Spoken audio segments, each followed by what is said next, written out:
Hello and welcome to EduShield.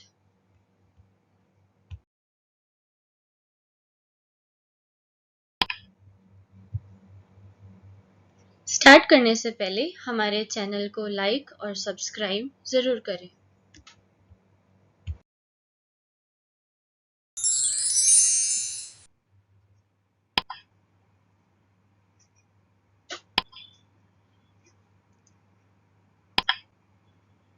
आज हम करने वाले हैं इंग्लिश क्लास 12th की poem an elementary school classroom in a slum which is written by Stephen Spender.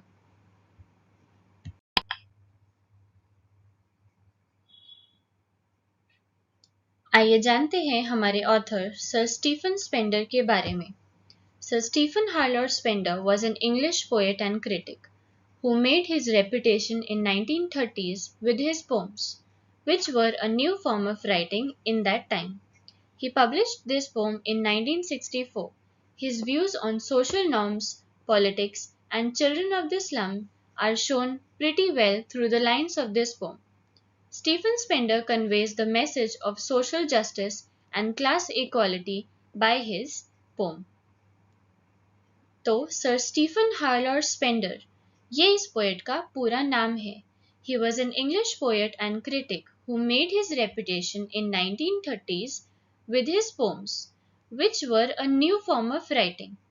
क्योंकि Stephen हार्लर ने ये जो फॉर्म लिखी थी 1930s में, ये एक न्यू फॉर्म ऑफ राइटिंग थी उस टाइम के लिए, क्योंकि इस टाइप की पोम उस टाइम में नहीं लिखी जाती थी। इस पोम को उन्होंने पब्लिश किया था 1964 में and his views on social norms, politics, and children of the slum are shown through the lines of this poem. Sir Stephen Spender convey करते हैं message of social justice and class equality का अपने pome के through.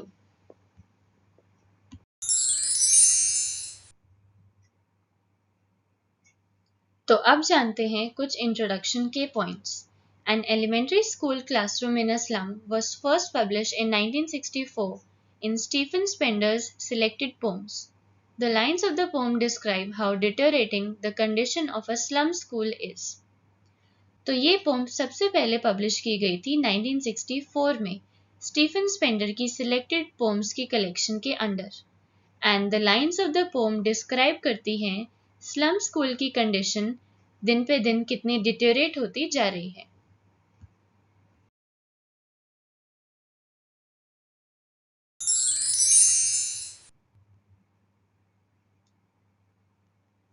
अब चलते हैं इस pome के सेंट्रल आइडिया की तरफ। In this poem, the poet seeks readers' attention towards the deprived and unprivileged life of poor children living in the slum of Tyrolese Valley of Austrian Alpine province. Those children are devoid of social economic resources and are malnourished and ignored by everyone. Being weak and undernourished, they do not get to enjoy any privileges of life. The poet makes an appeal to the upper and educated sections of the society to make some changes for the slum children through education. He raises his concern for the slum children to provide them with equal opportunities and removing injustice and poverty. तो इस pome में readers की attention सीख करते हैं poet towards the deprived and underprivileged life of poor children जो slum में रहते हैं Tyrolese valley of Austin alpine province के। ये बच्चे डिवॉइड हैं सोशल इकोनॉमिक रिसोर्सेज से और माल नरिश्ड हैं, इसलिए सब इन्हें इग्नोर करते हैं और कोई इन्हें नहीं अपनाना चाहता। ये बच्चे वीक और अंडर नरिश्ड हैं, इसलिए ये कोई भी प्रिविलेजेस ऑफ लाइफ इंजॉय नहीं कर पाते। आगे ये पोम अपील करती है upper and educated sections of society से कि वो कुछ चेंजेस लाएं इन स्लम चिल्ड्रन के लिए एजुकेशन के थ्रू। पोएट अपना कंसर्न भी रेस करते हैं कि स्लम चिल्ड्रन को इक्वल अपॉर्चुनिटीज मिलनी चाहिए और वहां से इनजस्टिस और पॉवर्टी रिमूव होनी चाहिए।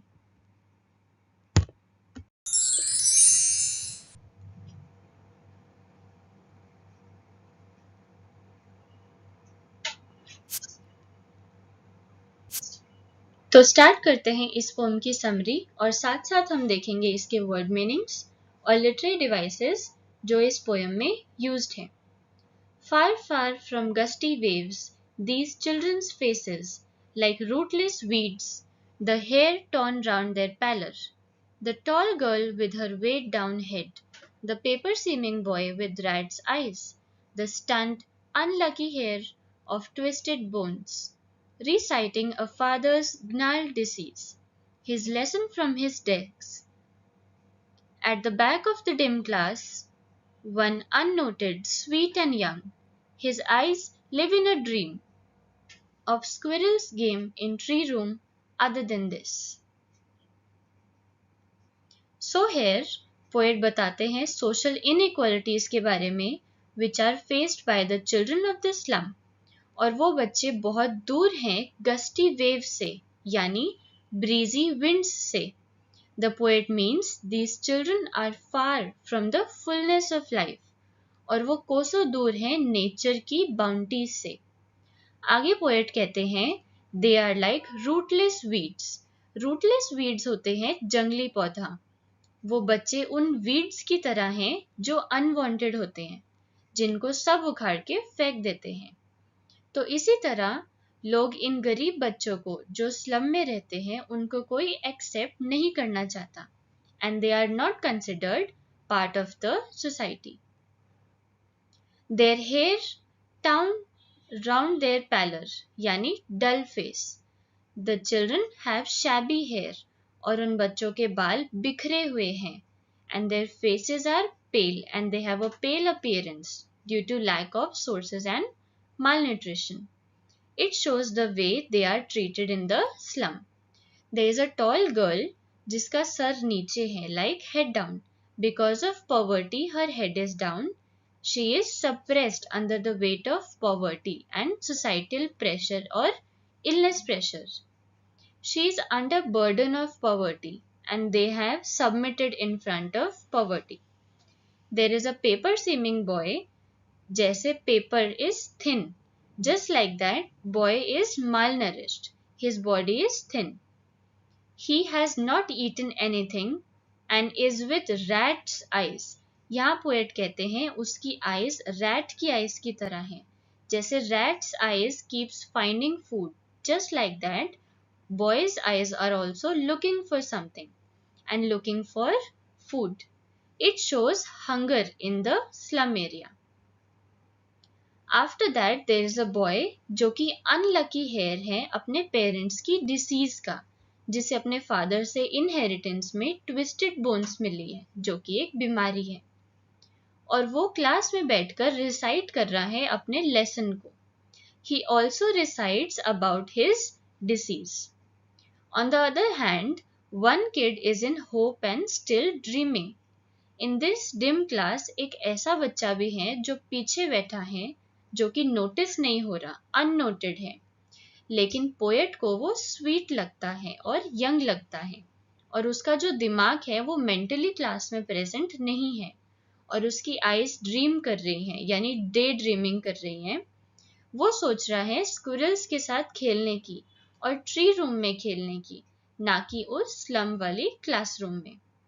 यहाँ ट्री रूम इंडिकेट करता है एक कंपैरिजन कि वो रूम कितना बड़ा और खुला होगा जहाँ बच्चे खेल सकते हैं and it will have new opportunities. But on the other hand ये जो क्लासरूम है स्लम की which is in a dim light is small and congested and बच्चों के सपने यहाँ पे पूरे नहीं हो सकते.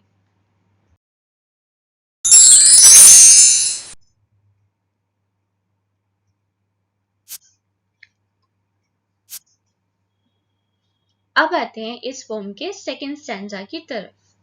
On sour cream walls, donations, Shakespeare's head, cloudless at dawn, civilized dome riding all cities, belled flowery Tyrolese valley, open-handed map awarding the world its world.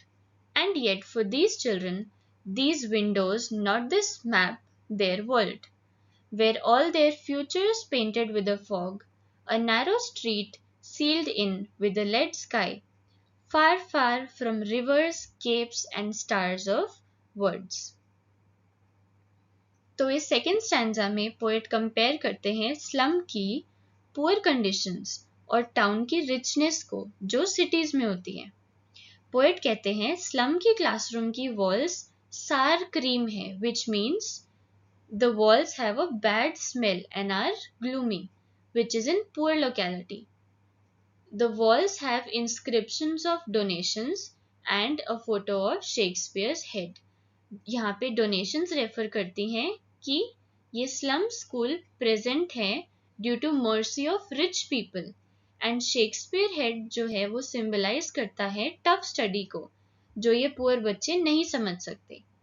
Shakespeare's works are meant to be enjoyed, लेकिन फिर भी वो उन बच्चों की understanding के बिल्कुल beyond है। आगे पोएट बताते हैं कि there is a picture of civilised dome riding all cities, यानी एक आइडियल प्लेस जहां rich and so called civilised और एजुकेटेड लोग रहते हैं। यहाँ सिविलाइज्ड वर्ड पर्पसली ऐड किया गया है जो इनडायरेक्टली सजेस्ट करता है कि पुअर लोग अनसिविलाइज्ड होते हैं and they should not be considered a part of society and are unwanted, undesired species जो cities में रह ही नहीं सकते। There is also a picture of Tyrolese Valley जो कि एक beautiful valley है which is built यानी prosperous है and flowery यानी heaven की तरह है, लेकिन ये वैली उन पुअर बच्चों की रीच से बाहर है। फिर उस क्लासरूम में एक ओपन हैंडेड मैप भी है जो कि उन बच्चों को इंट्रोड्यूस करता है वर्ल्ड के बारे में, लेकिन ये दुनिया अलग है उन पुअर बच्चों की दुनिया से। उन पुअर बच्चों के लिए उनकी दुनिया में वो नहीं है जो मैप पे देखते हैं, बल्कि वो है जो अपनी विंडो से देखते हैं, यानी कि स्लम स्कूल की विंडो से देखते हैं जो गन से भरी है। It is the world where all their future is painted with a fog. Fog यहाँ रेफर करती है lack of light and beauty, यानी यहाँ होपलेसनेस है। Tyrolese valley and future painted with fog show करते हैं डिफरेंस को बिटवीन रिच एंड पुअर और उनके फ्यूचर्स को। अगली लाइन में पोएट डिस्क्राइब करते हैं the place where poor live. बच्चे एक नैरो स्ट्रीट में रहते हैं which is sealed in with a lead sky. Lead एक हैवी मेटल होता है। उन बच्चों का फ्यूचर लॉक्ड है, यानी सील ऑफ लेड से, यानी पॉवर्टी से। They cannot go beyond their present condition. It is far away from reverse, keeps and stars, जो कि वर्ल्ड की बुक में दिखाया जाता है। उन बच्चों के लिए वो सब चीजें अनअचीवेबल हैं।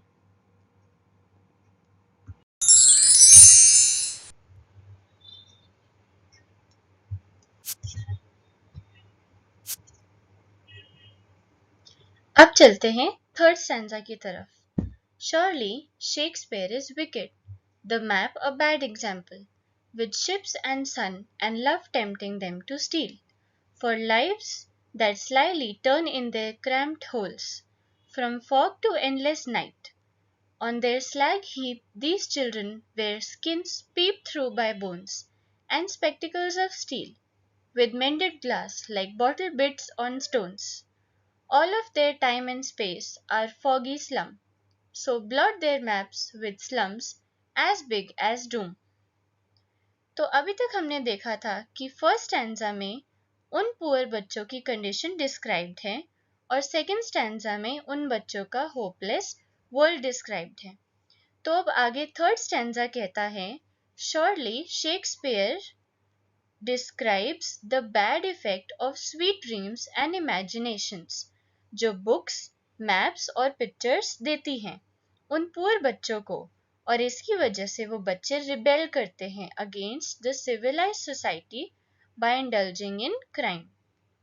पोएट यहाँ कहते हैं कि it is evident that Shakespeare wicked है, यानी रॉन्ग है, एंड द मैप जो उन बच्चों की क्लासरूम की वॉल पे है वो एक बैड एग्जाम्पल है उन बच्चों के लिए, क्योंकि वो मैप शिप्स, सन और लव शो करता है जिनसे ये बच्चे बहुत दूर हैं।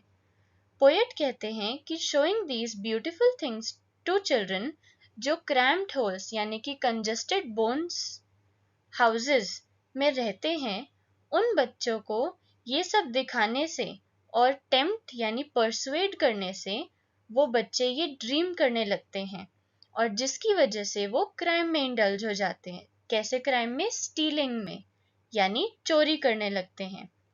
इस वजह से वो बच्चे फॉग से एंडलेस नाइट में चले जाते हैं, यानी होपलेस लाइफ से लाइफ ऑफ क्रिमिनल्स में चले जाते हैं।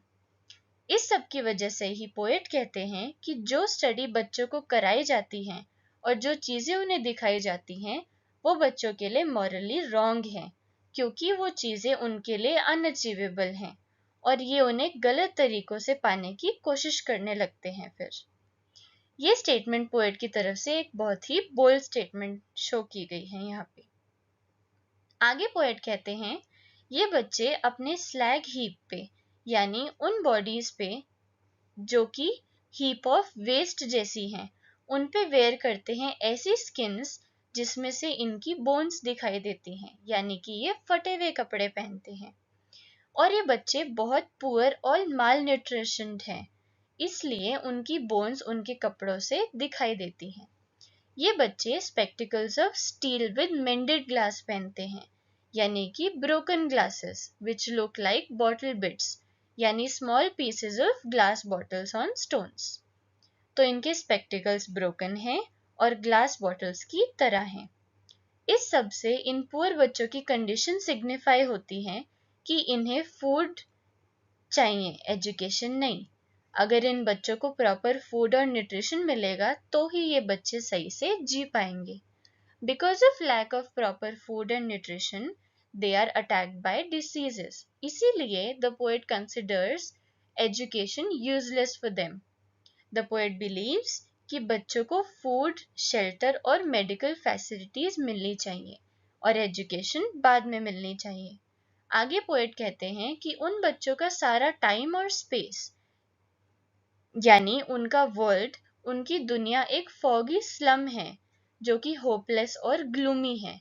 इसीलिए पोएट बुक पब्लिशर्स और एजुकेशन अथॉरिटीज से ब्लॉट करने को कहते हैं, यानी पेंट करने को कहते हैं उन बच्चों के मैप्स जो उनके स्कूल की वॉल्स पे हैं।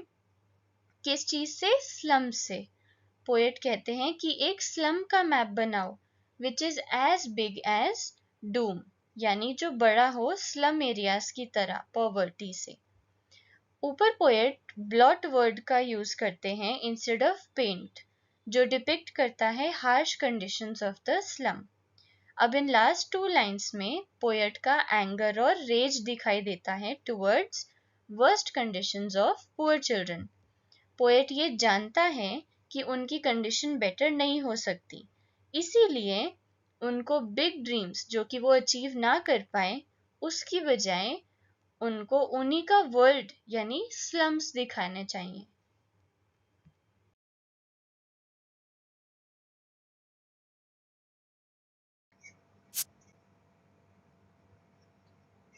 अब आते हैं 4th स्टैंजा की तरफ। Unless governor, inspector, visitor, this map becomes their window, and these windows that shut upon their lives like catacombs. Break, oh break, open till they break the town, and show the children to green fields, and make their world run azure on gold sands, and let their tongues run naked into books, the white and green leaves open. History theirs whose language is the sun. अब इस final stanza में ये depict हो रहा है कि poet का एक ड्रीम है, और वो ड्रीम ये है उन बच्चों को फ्री देखने का। पोएट के अकॉर्डिंग अनलेस एक गवर्नर, इंस्पेक्टर और a visitor comes to the slum for inspection, the condition of children will remain the same. यानी जब तक कोई गवर्नर, इंस्पेक्टर या कोई विजिटर वहां इंस्पेक्शन करने नहीं आएगा, तब तक उन बच्चों की कंडीशन नहीं सुधरेगी। इन बच्चों के लिए windows to outside world remain close and these children are confined in their slums, यानी वो कैद हैं उन स्लम्स में लाइक अ कैटाकॉम्ब। इसका मतलब है कि वो बच्चे उन स्लम्स में ऐसे रहते हैं जैसे कि डेड लोग अपने ग्रेवयार्ड में रहते हैं। And there is no way to escape. कोई इन स्लम पे अटेंशन नहीं देता और इसलिए ये बच्चे निग्लेक्टेड हैं।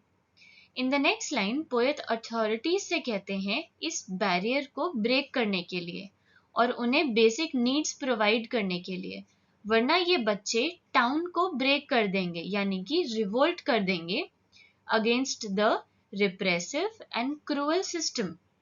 पोएट अथॉरिटीज से कहते हैं उन बच्चों को ग्रीन फील्ड्स दिखाने के लिए जो कि उन बच्चों ने बुक्स में देखे हैं, and make them run assure on gold Sands, यानी उन बच्चों को ब्लू स्काई के नीचे खेलने दो। Here, green field symbolizes hope and blue sky symbolizes freedom, and gold sand refers to the deserted life of children। तो सबको कंबाइन करके पोएट अथॉरिटीज से कहते हैं उन बच्चों को होप और फ्रीडम देने की। Then the poet urges the rich and authoritative people to let their tongues run naked into books, जो वो पढ़ते हैं in white, यानी कि अपनी स्कूल की व्हाइट वॉल्स में। तो उन बच्चों को फ्री करो, तभी they will be able to reach the green leaves, वो जगह जो उन्होंने अपनी बुक्स में देखी है। And then only they will be able to write their own history whose language is the sun. Sun यहाँ रिप्रेजेंट करता है पैशन, फायर एंड एंथुजियाज्म को, जो इन बच्चों में है। They only lack money and freedom. अगर उन बच्चों की फंडामेंटल नीड्स फुलफिल की जाएं तो उनका जो पैशन है, जो सन की तरह हॉट है, वो इनफ होगा उन बच्चों की कंडीशन को चेंज करने के लिए और वो अपनी खुद की एक हिस्ट्री लिख पाएंगे। तो हम ये देख सकते हैं कि ये पोएम शुरू हुई थी होपलेसनेस और डिस्पेयर से और कंटिन्यू की गई है एंगर से, और फाइनली यहाँ पे आके ये पोएम एंड होती है एक होप के साथ।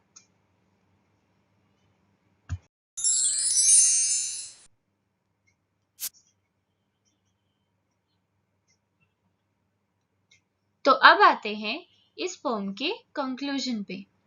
To sum up, we have got to know poet's mind about how sad and helpless he feels after seeing the pitiable conditions of slum children.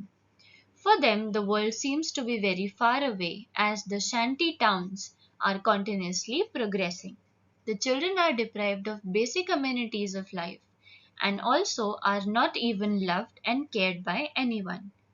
In the summary of an elementary school in a slum, the poem focuses on conditions of children living far away from basic needs of life and are striving for good days and love.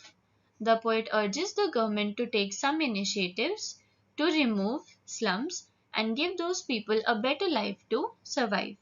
The poem teaches the readers the importance of education in everyone's life. The poet is hopeful that all the children are capable of dreaming. They only need an opportunity to grow. So इस pome में we have a brief idea कि हमारे poet कैसा feel करते हैं उन slum के बच्चों के लिए। He is sad and he feels helpless and he pities on those children. वो बच्चे दूर हैं बेसिक अम्यूनिटीज से and are not loved or cared. वो बच्चे स्ट्राइव करते हैं गुड डेज को और लव के लिए। इस पोम से पोएट गवर्नमेंट से अर्ज करता है कि उन बच्चों की लाइफ थोड़ी बेटर बना दे। This poem teaches the importance of education, कि एजुकेशन कितनी ज़रूरी होती है बच्चों के लिए। वो बच्चे अभी ड्रीम कर रहे हैं पर उन्हें चाहिए अपॉर्चुनिटीज ताकि वो अपने ड्रीम्स को पूरा कर सकें।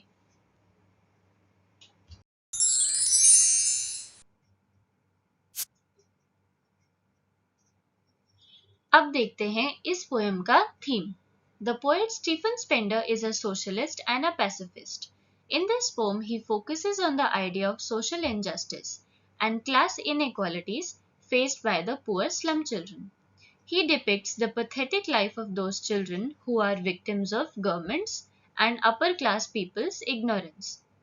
The poet writes about an elementary classroom in a slum and questions the value of education by describing about a map of the outside world, which raises hopes and aspirations of the slum children, which can never be fulfilled for them.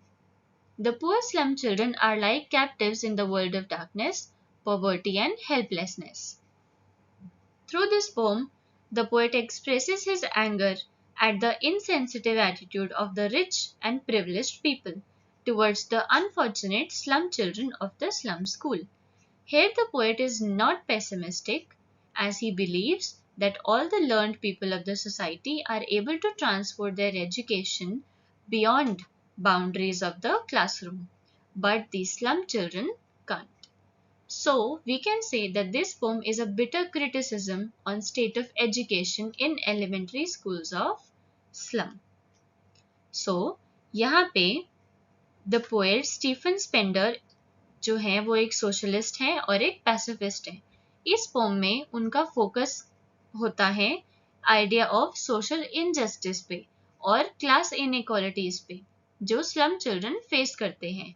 He depicts the pathetic life of children जो victims हैं government और upper class people के ignorance के, क्योंकि वो उनको accept ही नहीं करना चाहते।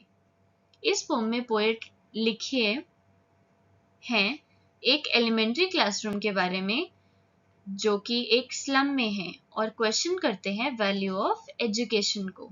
वो एक मैप के बारे में बात करते हैं जो कि आउटसाइड वर्ल्ड डिपिक्ट करता है और अपना कंसर्न रेज करते हैं कि वो मैप उन बच्चों की होप्स और एस्पिरेशंस को बढ़ाता है जो कि उन बच्चों के लिए कभी फुलफिल नहीं किए जा सकते। वो बच्चे कैप्टिव्स की तरह हैं जो world of darkness, poverty and hopelessness में रहते हैं। इस पोम के थ्रू पोएट एक्सप्रेस करते हैं अपना एंगर और उन इनसेंसिटिव एटीट्यूड लोगों की तरफ जो कि रिच और प्रिविलेज्ड हैं।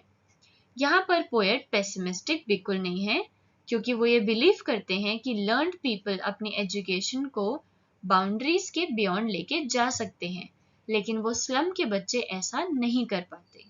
तो हम इसीलिए ये कह सकते हैं कि ये पोएम एक बिटर क्रिटिसिज्म है on state of education in the elementary schools of slum, जो कि एक आज के टाइम की रियलिटी है।